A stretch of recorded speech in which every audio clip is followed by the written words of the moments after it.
Bonjour tout le monde, bienvenue sur la chaîne JS Tech. Alors aujourd'hui, une nouvelle amélioration pour la Ender 3. Ça devrait pas être une longue vidéo, je crois pas. Amélioration qui consiste à stabiliser un petit peu plus notre plateau. Alors le fameux plateau, le bed qu'on appelle, je trouve que les ressorts qui arrivent d'origine sont vraiment trop mous. On peut sans problème les écraser. C'est vraiment, t'arrives pour décoller ta pièce puis tout bouge. Moi, ça me satisfait pas du tout. Alors, il existe deux solutions. Il existe une solution qui est de changer les ressorts pour des ressorts qui sont un peu plus solides, qui sont des ressorts jaune-orange, là.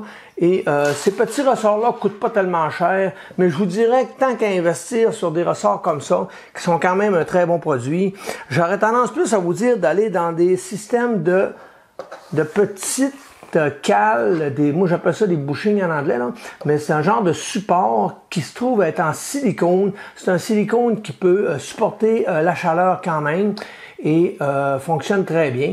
Puis j'aime ça parce que contrairement au ressort que je suis capable de compresser sans problème, celle-ci se compresse, mais avec beaucoup plus c'est beaucoup plus dur dans le fond de les compresser. Le système de compression est pas mal plus dur là-dessus que sur le ressort et pas mal plus intéressant parce que le plateau devient plus rigide puis on est quand même capable d'ajuster nos quatre coins sans problème là. Et l'autre point aussi que je voudrais apporter, c'est que mécaniquement là, le ressort, on parle d'à peu près, je vous dirais, d'un diamètre de 8 mm de gros qui vient supporter tout notre plateau, là. Fait que c'est pas énorme, 8 mm, là. Contrairement à ce support, qui lui a environ un 15, presque 16 mm de large. Donc, on a une meilleure surface de support qui permet justement à notre plateau d'être mieux assis et de moins bouger. Fait que ce que je vais faire, je vais changer l'angle de vue et on va regarder un petit peu qu'est-ce qui se produit avec les ressorts d'origine et on va installer ces fameuses bushings pour voir la différence et comment que ça se comporte avec ces fameux supports-là. Alors, on change l'angle de caméra. OK, alors là, on vient de changer notre angle de caméra et comme je vous montrais tantôt, si je vais vous montrer en plus gros plan, là, les fameux petits ressorts que vous pouvez vous commander sur Amazon, qui est un très bon produit. Je peux même vous les conseiller, je vous dirais, là, je pourrais peut-être vous mettre un lien dans la description pour ce produit-là, mais tant qu'à payer pour ces petits ressorts-là, comme je vous disais qu'on est capable quand même de comprimer, sont pas mal plus durs à comprimer que ceux d'origine qui se compriment, là, vraiment facilement, c'est carrément de la merde, j'aurais tendance à vous dire. Alors, ça c'est pas mal plus dur à comprimer. Là. Si vous regardez, là, j'ai beaucoup plus de misère à comprimer ce produit-là. Alors, moi, personnellement, j'aurais tendance à y aller avec ces petits supports-là. Alors, on va démonter tout ça, puis on va installer nos petits supports pour voir qu'est-ce que ça donne. Alors, on commence. Alors, on dévisse tout simplement notre plateau, et voilà.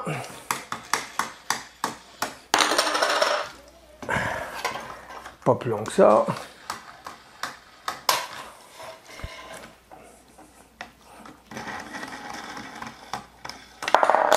Tiens, et on enlève ça. Alors, on peut voir les fameux ressorts qui sont ici. J'en ai 3 et j'en ai un ici qui était un petit peu plus, qui était poigné avec le fameux support, je ne sais pas si on le voit bien, de mon plateau, de mon fil. Alors, si on regarde les supports qui sont fournis, ça là, ça se comprime trop, c'est trop facile, c'est pas assez solide comme ressort. Alors, on va les changer, on va mettre vraiment ces petites bushings-là. Alors, c'est quand même assez simple à poser. Alors, on y va tout de suite. On fait juste mettre nos bushings ici. Est-ce qu'il y a vraiment un sens? Parce que si on regarde la bushing, on voit ici un dégagé et l'autre côté, il n'y en a pas. Et présentement, que je la mette d'un côté ou l'autre, ça ne changera rien. Mais je vous dirais de mettre peut-être le dégagé par le haut. Là. Parce qu'il y a en dessous de mon plateau, je crois qu'ils mettent ça parce que si vous avez des washers, des rondelles, excusez, vous allez pouvoir peut-être les faire passer dedans. Ou si vous avez un petit obstacle, il va peut-être pouvoir rentrer dedans. Mais pour le moment, je vois pas l'intérêt de le mettre au-dessus comme de l'autre côté. Mais on va le mettre l'espace ouvert, peut-être par en haut, de mon côté, pour mon cas moi. Alors, je vais tout simplement venir les placer ici, comme ça. Et l'autre, on va venir la positionner directement ici. Et voilà. Alors, je vais essayer de rentrer ça, comme ça et comme ça. Et voilà. Alors, on rentre ici. Et voilà. On vient de poser.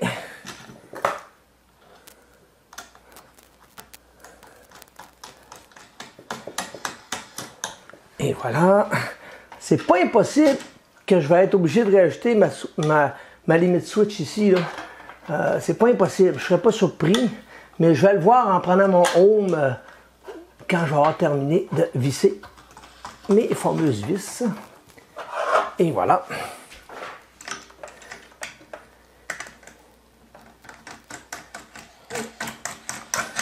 Et voilà. Donc, je vais quand même les écraser de quelques tours. Là, je sens qu'il y a une pression. Et voilà, je les écrase quelques tours. Tiens. Fait qu'on est quand même capable de les comprimer sans problème avec les roues, là. Puis si on regarde, là, regardez, je suis plus capable, j'ai beau essayer de forcer, là, c'est terminé, là, ça bouge plus, là. Le plateau, là, regardez à quel point il est rigide, là. Contrairement à tantôt, que je pouvais brasser mon plateau. J'ai beau tout faire, ça bouge pas. C'est vraiment, là, mais que je défasse mes pièces, je perdrai plus mes mesures, là, mon leveling va rester beau. C'est pour ça que je le change, parce que je perdais tout le temps mon leveling à toutes les fois que je bougeais ma pièce. Alors, on va ouvrir l'imprimante et on va prendre un instant. OK. Et on va faire un home pour venir ajuster notre fameuse buse. Alors, on s'en va ici, on s'en va dans Motion, Auto Home. Et voilà.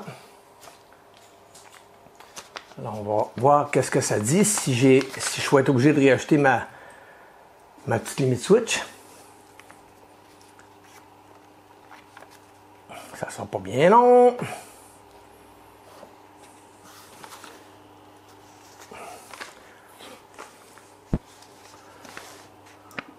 Et voilà.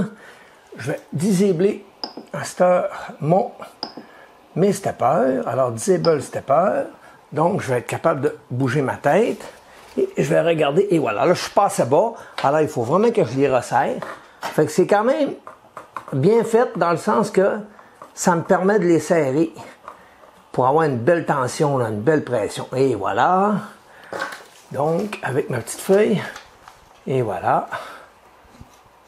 Puis, ce qui est le fun, là, contrairement à mes ressorts, quand je tournais puis j'essayais de serrer, desserrer, on aurait dit qu'il fallait que je joue plus pour être capable. Puis ça, c'est instantané, là. Quand tu desserres un petit peu, ça dessert, là.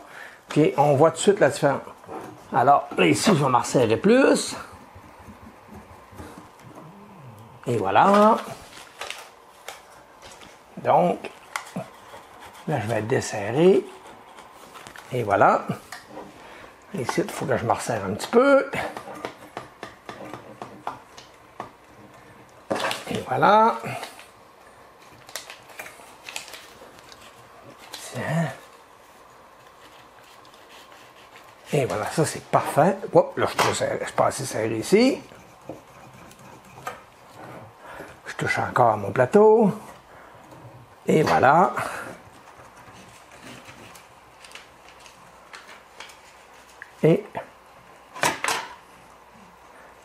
Et voilà, ça c'est beau.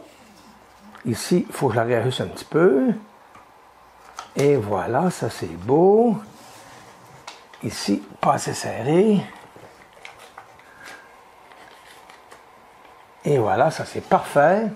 Celle-là est trop serrée.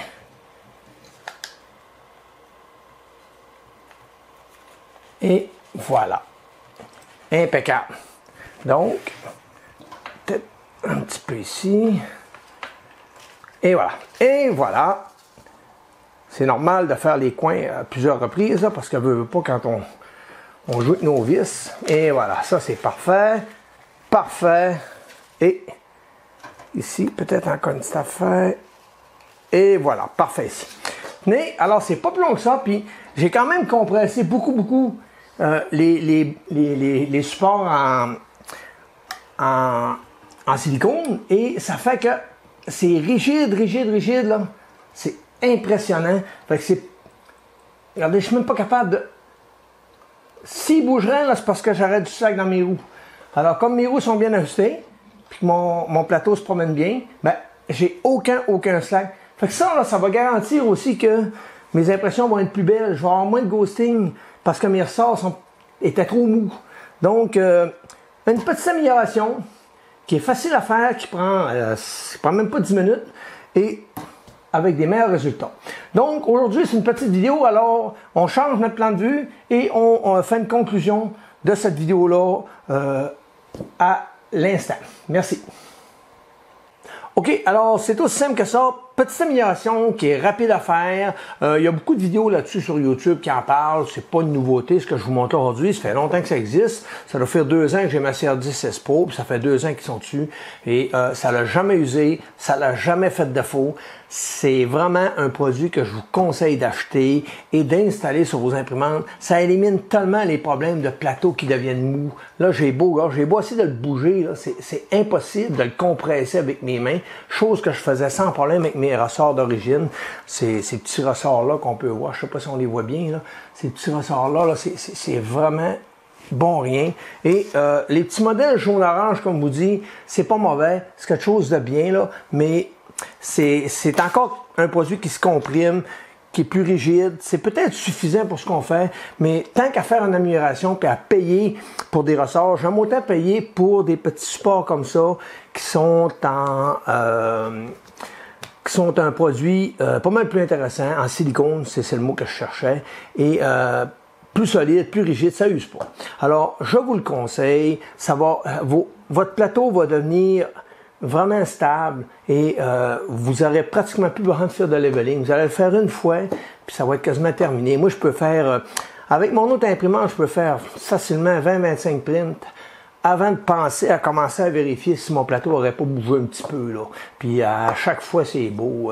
C'est vraiment une amélioration intéressante qui coûte à rien, pratiquement rien. C'est quelques euros et je pense que c'est 10 à 15 $ canadiens et 7 à 8 euros sinon. Je vais vous mettre des liens dans la description pour ce produit. Et c'est tout pour cette vidéo. Je voulais pas trop rentrer dans le détail. J'ai d'autres améliorations que je vais vous proposer bientôt. Je peux peut-être vous teaser un petit peu. Alors, je vais vous montrer, je sais pas si on voit bien le produit. Je vais vous montrer ça rapidement. Et ça, c'est pour la CR10S Pro. Et oui. Alors, bientôt, je vais vous faire une petite vidéo avec ce produit-là qui va être pas mal intéressant et va régler beaucoup de problèmes. Donc, merci beaucoup d'avoir regardé cette vidéo, qui est une petite vidéo aujourd'hui. Et si vous avez aimé, un petit pouce en l'air et n'oubliez pas de vous abonner, hein, c'est important, abonnez-vous là. Si vous voulez me suivre, là, ça m'encourage, ça me permet de continuer à faire des vidéos et c'est un plus. Alors, s'il vous plaît, un pouce en l'air et abonnez-vous à la chaîne, très important. Et je vous souhaite une bonne continuité. Merci beaucoup d'avoir regardé cette vidéo. Bonne journée.